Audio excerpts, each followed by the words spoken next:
Thank you. Thank you, Susan. Thank you for your panel. It was wonderful. I'm Jim Totis. I come from a different aspect of the Lisa Konigsberg Global Enterprise that deals with American art. And as Lisa's not here, I'm going to help out and introduce a few folks today. Our next speaker is Yigal Kapsan. He is the Vice President Product Management for 3DVIA Dassault Systems. He is a mechanical engineer. He's had 20 years experience building software to serve a wide range of makers, and I think he's going to tie in exceptionally well with what we just heard on the panel. As Lisa says, he's going to be addressing the DNA of how one keeps the DNA in a company yet serves numerous customers. So if I didn't butcher that too much, Yigal, it's up to you. Thank you very much. Is that okay? Can you hear me okay?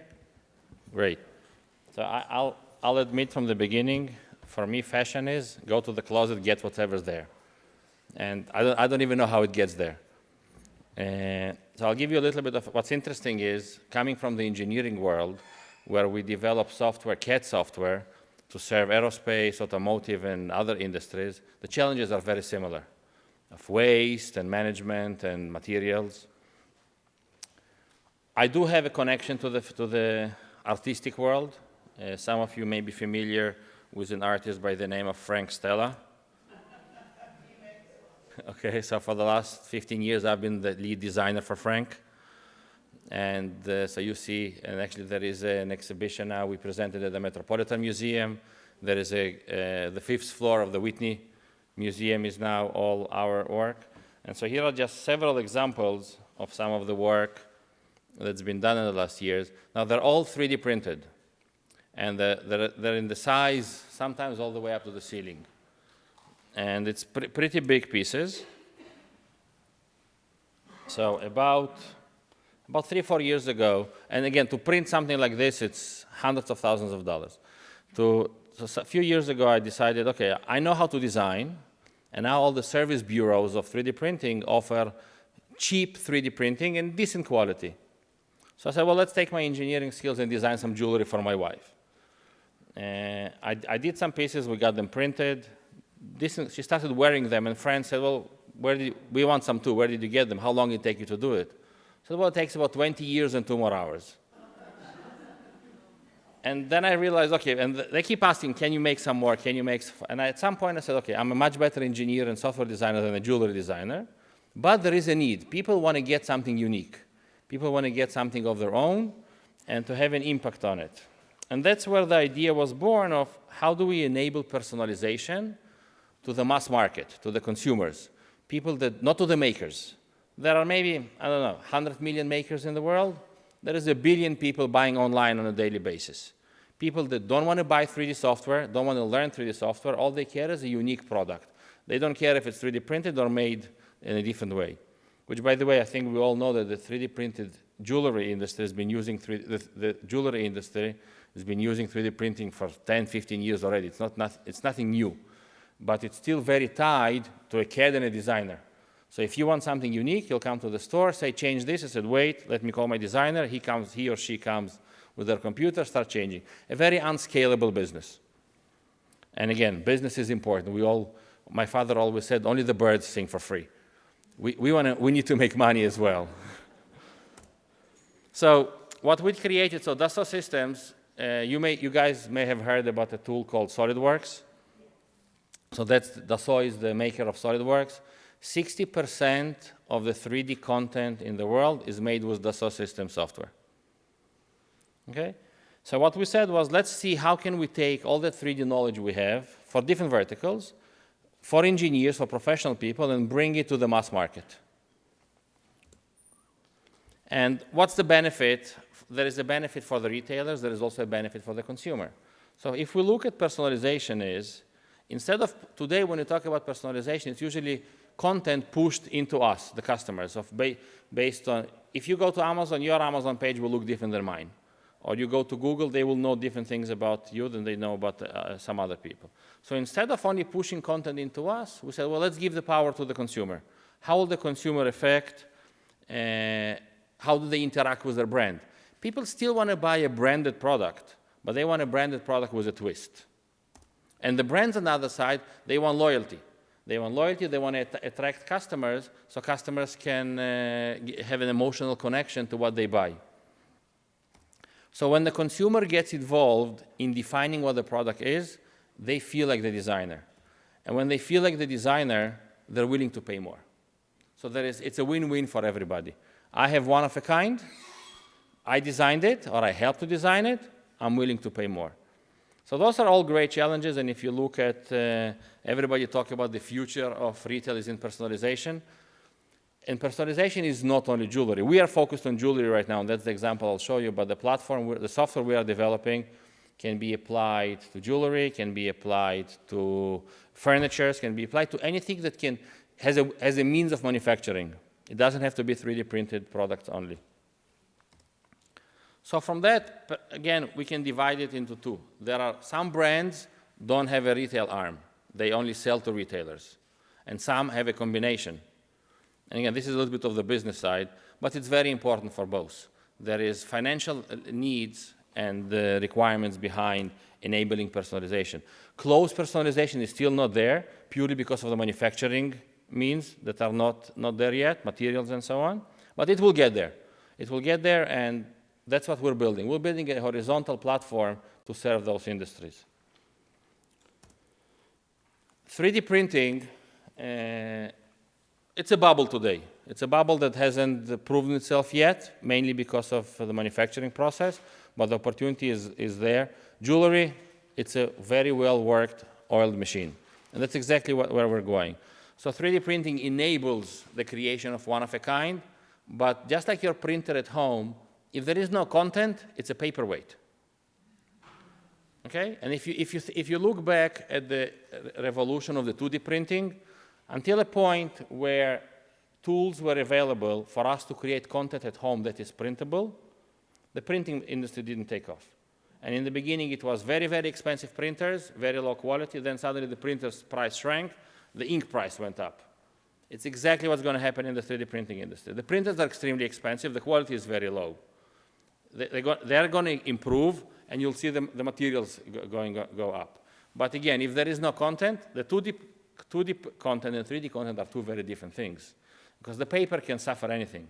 In 3D, if it's not physically viable object, it will not print. So in taking away the need and dependency on an engineer to create a viable, printable 3D content and putting it in the hands of the consumers, we believe is going to make a revolution here. Because now instead of 100 million people created content, you can have billions of people created 3D printed content. On the back end, it totally changes the manufacturing ecosystem, because retailers will not have to stock anymore. They don't have to. Everybody's been talking over the decades, bring manufacturing as close as possible to the point of sale. Well, we're saying that's not close enough. Let's bring it after the point of sale. So only when someone makes a decision what the product is, commits to it, pays it, then go make it. And the beauty about this is it doesn't have to be made in a large facility. It can be made in small facilities, distributed closer to where the customers are, to save on shipping costs as well. So there is no packaging, there is no forecasting. A brand wants to bring in. Now, I'll show you how it all works. Trust me in a second. I know I talk a lot, and I'm not from Finland. And not Australia either. A brand wants to introduce a new product. Today, they need to buy millions of it up front to make sure if it's going to be successful, and then they may get stuck with it. With digital data, the upfront cost is very, very minimal.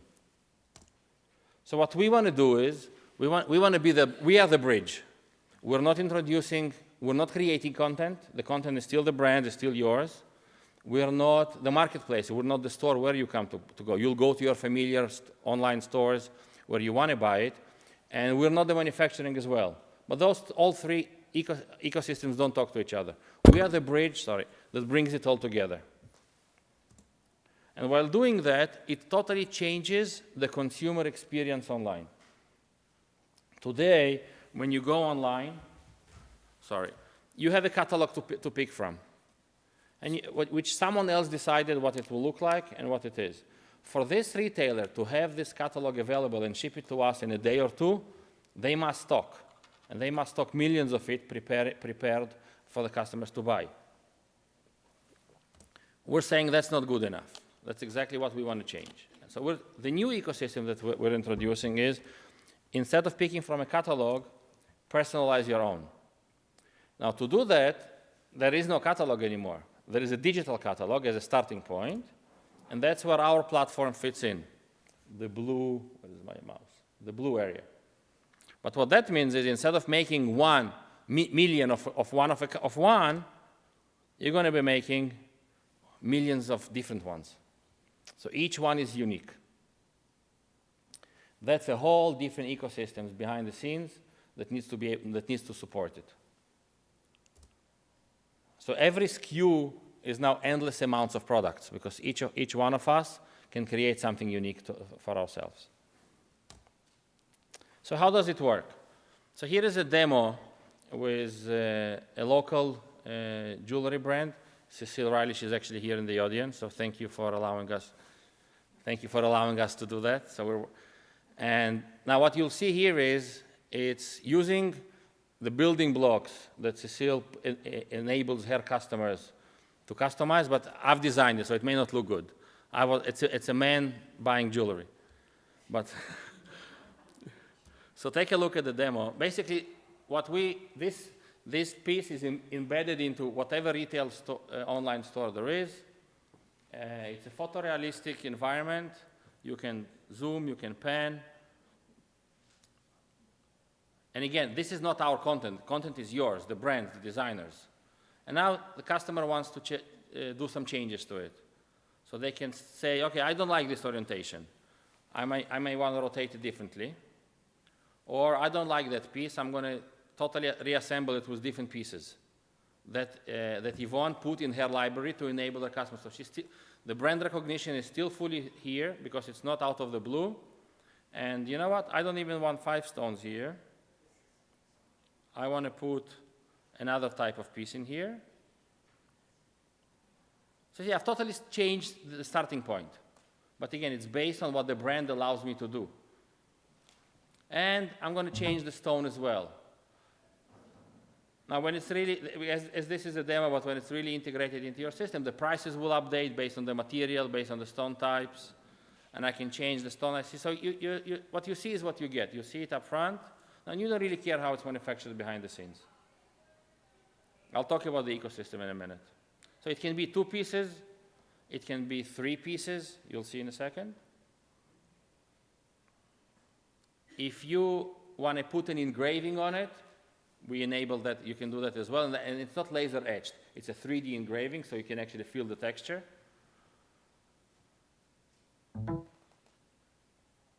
And this is all live. There is nothing to install. You go online, instead of getting a static image there, you get a dynamic environment that your customers can create whatever they want. So let's change some of the stones. And again, I've seen people put a color based on every child or family member they have. As I said, when Yvonne saw that, he said, no, it's Christmas lights, but again, it's a man designing jewelry. An engineer designing jewelry.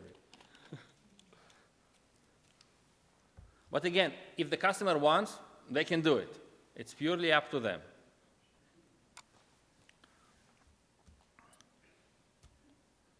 So the way this works is there is always 3D data that comes from the designer, from the brands. We do not create content. When this data, and you can use, even though we are Dassault Systems, we can take any content from any CAD system. So many jewelry companies use Rhino, for example. That's fine. There's no problem. You can take any content that you create in whatever tool you have. We will run it through our validation to make sure this content is 3D printable. In many cases, you already manufacture it using 3D printers, so there is no problem at all. If it's new data that you haven't manufactured before, we can assist with validating.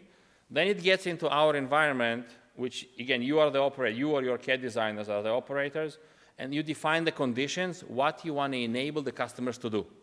It's not garbage in, garbage out. You are in full control for brand recognition, for IP recognition, so that your data is never compromised. It's always stored on your machines. It's always integrated with our system. And it's fully on the cloud. Then it's being published into your online store with a very minimal integration work, and it's available for the customers. And from the customer point of view, behind the scenes, they only see your store. They recognize a familiar brand that they go to. Behind the scene, there is an integration with your chosen manufacturing provider. So if you already have a manufacturing provider today, we will send you the data that goes to your manufacturer. If you don't, or you want to expand, you can have multiple. We can work with different service providers. Some of them are in New York, some of them, you don't really care where they are. You get the piece shipped to you. The beauty about this is, we also, if you use more than one manufacturing provider, we can enable you to do reverse bidding. Depends on the material you're using, so you can maximize your profit. And typically the question is, well, okay, well, how much does the software cost? Well, the software is for free. But remember, only the birds sing for free. So we make money based on transaction, which means you're successful, we're successful. Okay, so we negotiate a percentage, and that's how it works. So there is, of course, an implementation, a little bit of an implementation cost based on your CRM system, your shopping cart. So this is not the future. Everybody's been talking about 3D printing is the future. This is reality today. For the jewelry industry, it works today. The capabilities are there. The manufacturing quality is very good. Especially, we're not changing the manufacturing process. It's the same manufacturing process jewelers are using today. We're liberating them from the need to have a CAD designer with a laptop running after them for every customer. Now it's on the web. Anyone can do it. I'll be happy to answer any questions. How do you go from very tiny to very Frank Stella? No, I went the other way. Oh, you started there? I started with Frank, and I'm still working with Frank. I'm seeing him maybe later today for dinner, but yeah. How, do you make each piece separately and then? Oh, no, no, oh, that's the question. No, what we do with Frank is we print them small scale, and then there are 2 or 3 places in the world that know how to bring a cubic meter. So we slice it, print it, and then it's glued together. Yeah, you can't print in the size of this room. Not yet. Yes, please. Does this integrate with e-commerce platforms? Absolutely. Yes, absolutely. Absolutely. This is your retail online store. Yes, we integrate with your shopping cart. It's all, nothing changes in your process of purchasing. Correct. I'll give you my card, and we'll be here, and we'll be happy to talk. No? Okay. Thank you very much.